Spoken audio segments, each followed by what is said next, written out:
Between September 1939 and June 1941, the Messerschmitt Bf 109 destroyed more enemy aircraft than any fighter in aviation history. Yet, it killed hundreds of Luftwaffe pilots without a single enemy bullet fired. The culprit sat beneath the fuselage, a narrow track landing gear measuring just over 2 meters wide, designed for the paved runways of peacetime Germany.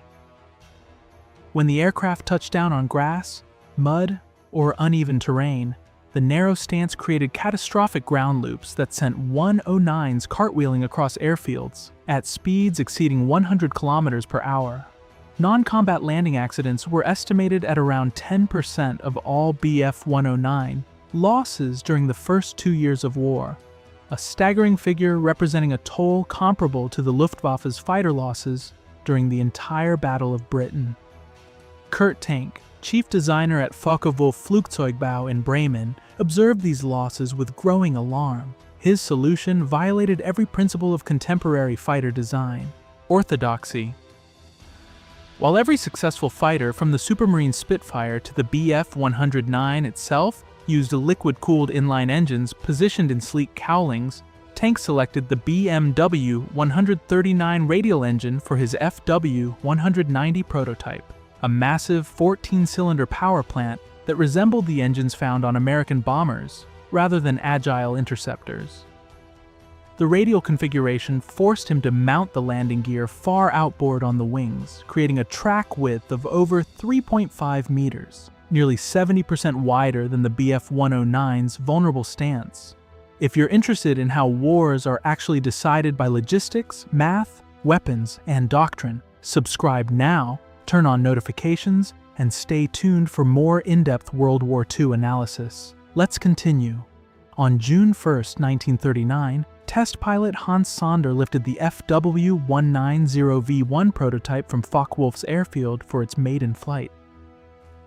The ungainly radial engine produced 1,550 horsepower and created enormous drag compared to inline configurations. Yet, Tank prioritized operational survivability over theoretical performance. He had witnessed the realities of frontline aviation during World War I, where mechanical reliability and rough field capability determined victory more often than maximum speed specifications.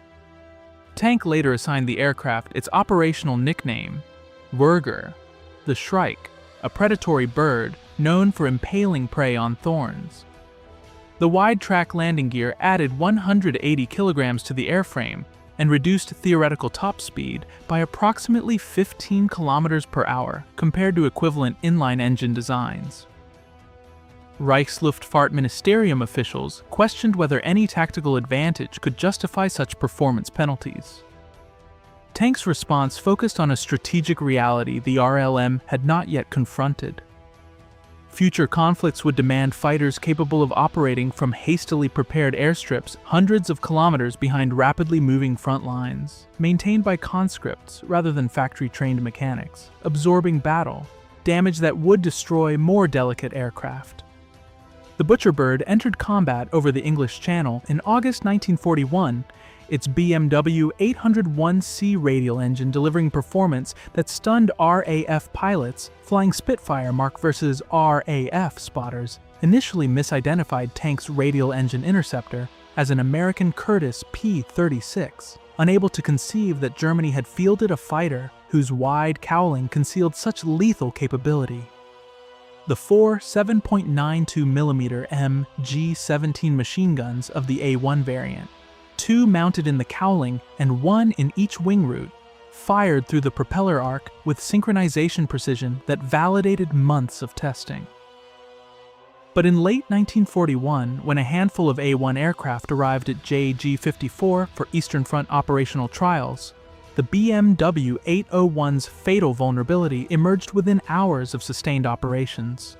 The 14-cylinder twin-row air-cooled radial that had performed flawlessly in the maritime climate of France began overheating catastrophically in the dust and temperature extremes east of the Bug River. Cockpit temperatures climbed to levels that rendered sustained flight unbearable, forcing pilots to abort missions or risk heat exhaustion at altitude. The air cooling system that eliminated radiator vulnerability, tank's deliberate design choice, became a liability when ambient temperatures and operational tempo exceeded Western Front parameters. JG-54's rejection of the trial aircraft in late 1941 triggered an engineering crisis at Focke-Wulf's Bremen facility. The pilot's reports documented not preference, but mechanical impossibility. The BMW 801 could not maintain thermal equilibrium under continuous Eastern Front sorties. The wide-tracked fighter returned west while German engineers redesigned the power plant cooling architecture, a process that consumed 12 months of modified testing and production retooling. The solution emerged as the BMW 801D2, a 14-cylinder twin-row radial delivering 1,677 horsepower with structural modifications to airflow. Management. Water methanol injection boosted output to 1,700 horsepower, while revised cowling geometry channeled cooling air with greater efficiency. The redesigned engine reached production in the FW190A4 variant during summer 1942, but manufacturing delays and Western Front priority allocations prevented mass deployment eastward until late autumn. JG-51 received the first substantial A4 deliveries in late November 1942, coinciding with Operation Mars, the Soviet offensive north of Rostov that committed 13 armies to breaking Army Group Center's salient. The Shrike finally arrived in force on the Eastern Front 16 months after its Channel debut, its overheating crisis resolved, but its introduction fatally delayed. At dawn on July 5, 1943, JG-51 and JG-54 committed 186 FW-190s to Operation Citadel near Orel, the largest concentration of Kurt Tank's radial engine fighter yet assembled on the Eastern Front. Serviceability told a different story.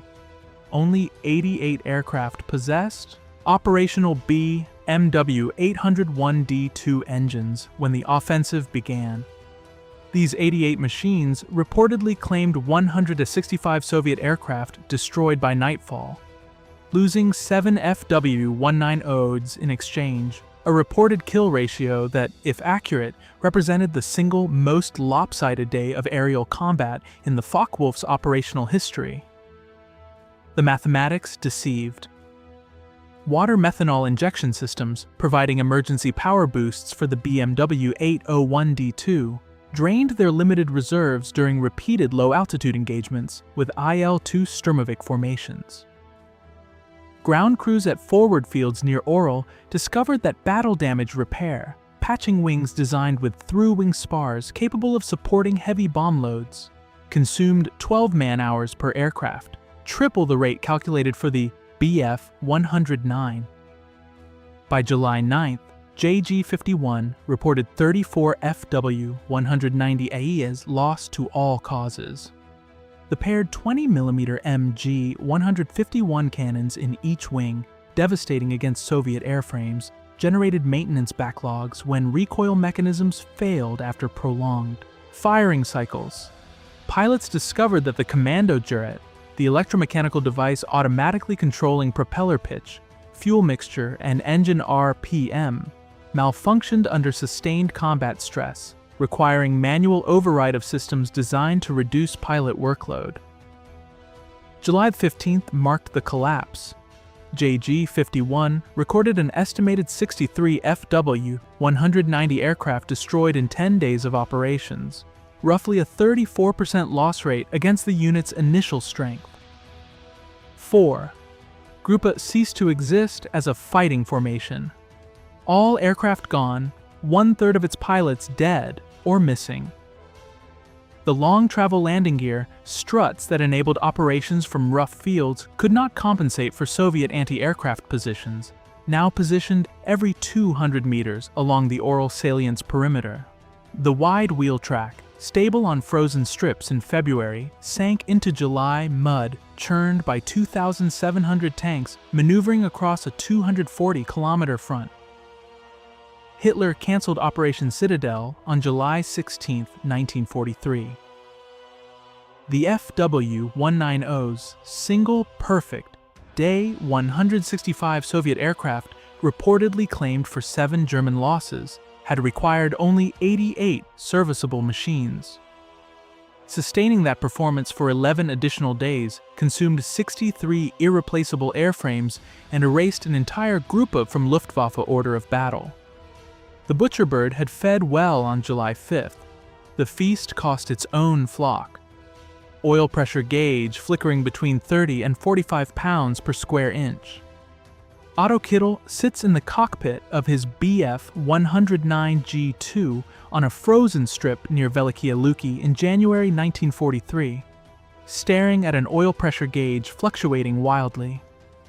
The Daimler-Benz DB 605 engine, temperamental above 6,000 meters, prone to coolant leaks in sub-zero temperatures, has delivered him 39 victories in 2 years of Eastern Front operations.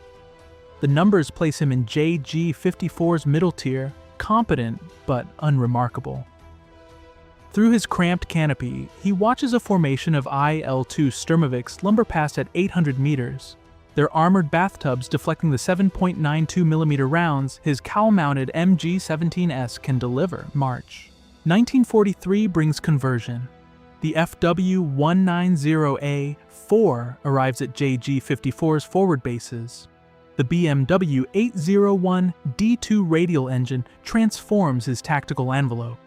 The wide-nose Werger carries paired 20mm MG-151 cannons in each wing root, delivering 1,800 rounds per minute of mine, Geschoss explosive shells that crack Il-2 armor, where the 109's rifle-caliber guns merely scratched paint. Kittel climbs into his first FW-19, using retractable stirrups, finds the Commando Jarrett automatic engine control, eliminating the constant manual adjustments that consumed half his attention in the Messerschmitt. By mid-March, he reaches 47 kills. The acceleration begins. September 1943. 100 victories? The Sturmovik becomes his specialty. 94 of his eventual total bear the armored ground attack aircraft's silhouette. The wide-track gear allows him to operate from crater-pocked advance strips, where 109 pilots wait for engineers.